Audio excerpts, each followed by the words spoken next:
My name's Everly, and I spent the last 4 years building a portfolio management firm from nothing. The morning I turned 26, I woke up to 17 missed calls from my bank. Miss Everly, this is Grant from Sentinel Trust. We need to discuss some unusual activity on your Cascade investment account. My stomach dropped, but I kept my voice steady. What kind of activity? A complete liquidation. $2 million withdrawn yesterday afternoon. The authorization came through your secondary account holders. I sat down on my kitchen floor.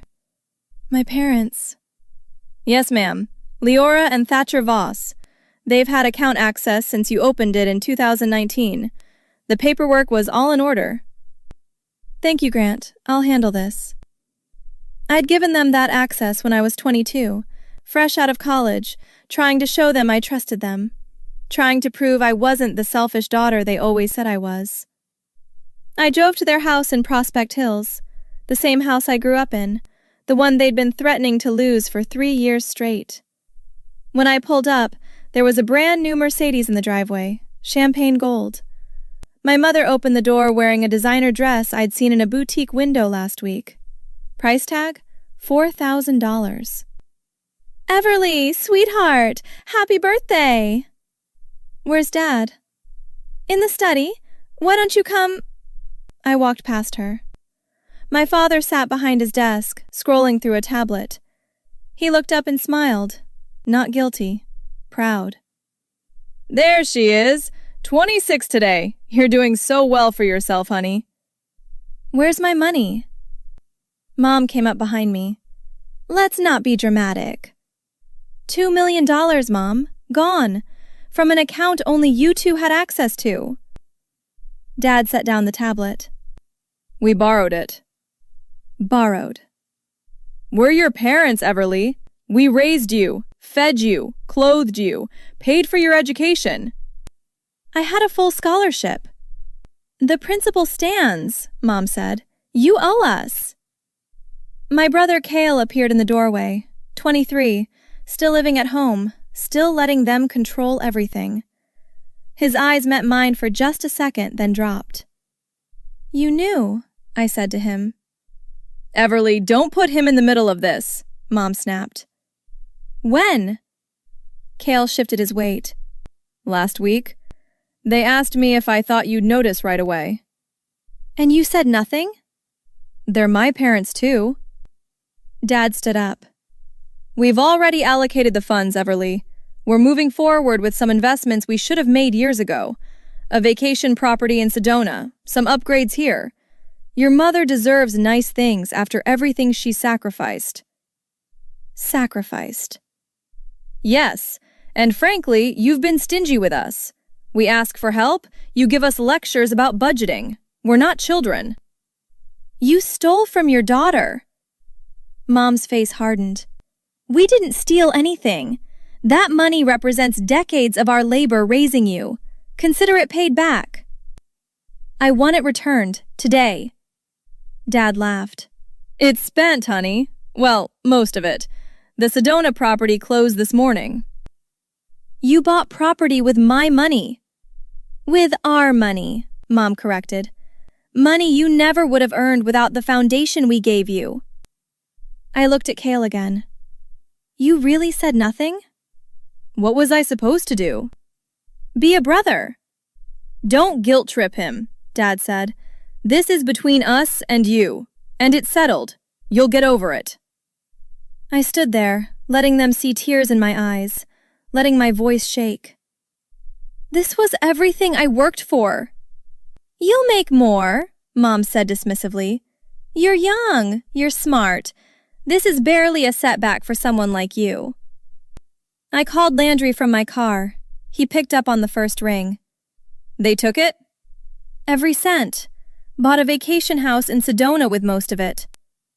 Jesus, Everly, are you okay? I'm perfect. Phase 2 starts now. Landry had been my business partner since I started my firm. He'd helped me move my real assets months ago when I first noticed my mother photocopying my bank statements during Thanksgiving. The $2 million they took? Bait money. Real enough to tempt them, stupid enough to destroy them. What do you need from me? Start documenting their spending. Social media, public records, everything. I want timestamps. On it. I went back to the house that evening. Corwin was there, a family friend, financial advisor to half of Prospect Hills, and someone my parents had always used as a shield against my unfair judgments. He stood up when I walked in. Everly, your parents explained the situation. I think we can work through this as a family. There's nothing to work through. They committed theft. That's harsh language, Corwin said carefully. They had legal access to that account. Access I gave them for emergencies. Mom set down her wine glass. Every year has been an emergency for us, Everly. You just never cared enough to notice. I've given you over $40,000 in the past 2 years. And we needed more. We needed what was rightfully ours. Cale was sitting in the corner, silent. I turned to him. Are you getting any of this? Don't answer that, Dad said quickly. Why not? I asked. Is there a reason Cale shouldn't benefit from the family windfall? This isn't about Cale, Mom said. Right. It's about you two. It's always been about you two. Corwin cleared his throat. I've advised your parents to consider this a loan. Perhaps we can structure a repayment plan. With what money? I asked. They just spent $2 million. The Sedona property is an investment, Dad said. It'll appreciate. So in 20 years, when you sell it, you'll pay me back? If necessary. I started laughing. I couldn't help it. You actually think this is okay? We think you're being selfish, Mom said coldly. We think you've forgotten where you came from. We think you've become exactly the kind of person we warned you not to be. Which is what? Someone who doesn't let her parents rob her? Someone who values money over family. Corwin stood up. I think everyone needs to cool down. Everly, why don't you take a few days to process this? Your parents aren't going anywhere. No, I said quietly. They're really not. The next morning, I got a text from Cale. They're throwing a party Saturday, celebration thing. Mom's inviting everyone. I called him. Everyone? The whole neighborhood, her book club, Dad's golf buddies. They're calling it a new chapter party. They're celebrating stealing from me. They don't see it that way. How do you see it? Silence. Cale? I think they're making a mistake, but they won't listen to me. You could have warned me last week. I know. That's it? You know? What do you want me to say, Everly? They're our parents. I live here. I can't just... You can. You're just choosing not to. I hung up. The party was exactly as disgusting as I'd imagined. Catered food, open bar, a violinist playing in the garden. My mother held court in a dress that cost more than most people's monthly rent, telling everyone about their incredible investment opportunity in Sedona. I showed up with Landry. We stayed in the background, watching, recording nothing. I didn't need recordings. Just observing who was there and what was being said. Mrs. Chin from 3 doors down approached my mother. Leora, this is quite a spread. What's the occasion? We've come into some family money. Thatcher's mother's estate finally settled. Lie. His mother was still alive and living in Tampa. Mr. Oakes, Dad's golf partner, clapped him on the shoulder. Heard you're buying in Sedona. Smart move. That market's exploding. We've been strategic, Dad said, waiting for the right opportunity. Sometimes you have to be bold. Corwin found me by the bar. You didn't have to come. Wouldn't miss it. They're happy, Everly. Can't you let them have this? Have what? My money? Money you had to spare. You're young, successful. They're getting older. They deserve some comfort. They deserve what they earn. That's a cold way to see family. Landry stepped forward. You know she gave them $40,000 over the past 2 years. You know they told her for months they were behind on their mortgage. All lies. The mortgage was paid off in 2019. Corwin's expression shifted. What? They've been conning her since she started making real money? Landry continued. Every crisis was manufactured. Every emergency was fake. This wasn't desperation. It was greed. I don't believe that. Then you're not paying attention, I said. By midnight, my parents had announced to 75 people that they'd purchased a $400,000 property in Sedona. They described the infinity pool, the mountain views, the artist community. They showed pictures. They invited everyone to visit. Mrs. Chen asked the question I'd been waiting for. Leora, I thought you said last month you were struggling with property taxes. My mother didn't miss a beat. We were. Then this inheritance came through. From Thatcher's mother. Yes. The one you visit in Tampa every Christmas. Mom's smile froze for just a second. It was from her estate planning, advanced inheritance. I walked over. The conversations around us dimmed. Hi, Mom. Everly, I didn't think you'd stay this long. I wanted to hear how you explain the money. I don't owe you an explanation. No, but you owe one to everyone here. Dad appeared beside Mom. What's this about? I think your friends deserve to know where the Sedona money came from. We've already explained. You said inheritance from Dad's mother, who's alive, who doesn't have an estate to settle. The room went completely silent. You're making a scene, Mom hissed. The money you spent, the money you're celebrating tonight, you took it from me, from your daughter. $2 million, taken from my investment account while I was working. Mrs. Chen stepped back. Leora? She's lying, Mom said quickly.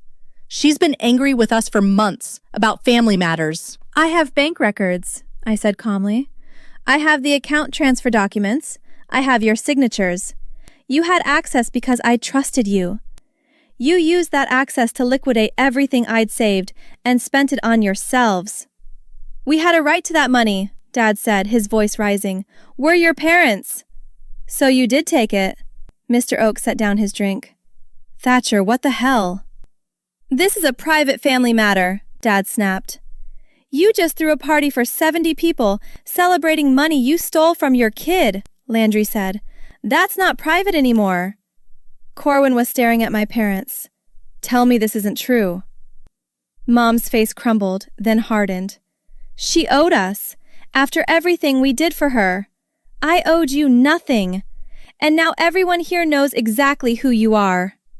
People started leaving, quickly, quietly. Within 15 minutes, the garden was empty, except for my parents, Cale, Landry, and me. The fallout was immediate and total. Mrs. Chen ran the Prospect Hills Community Board. By Monday morning, my parents were removed from every committee, every social group, every neighborhood function. Their book clubs dropped them. The golf club asked Dad to resign his membership. By Wednesday, photos of the party, including Mom's dress and the catered spread, were circulating on local Facebook groups with captions like, "This is what they bought with their daughter's money." Corwin called me Thursday afternoon.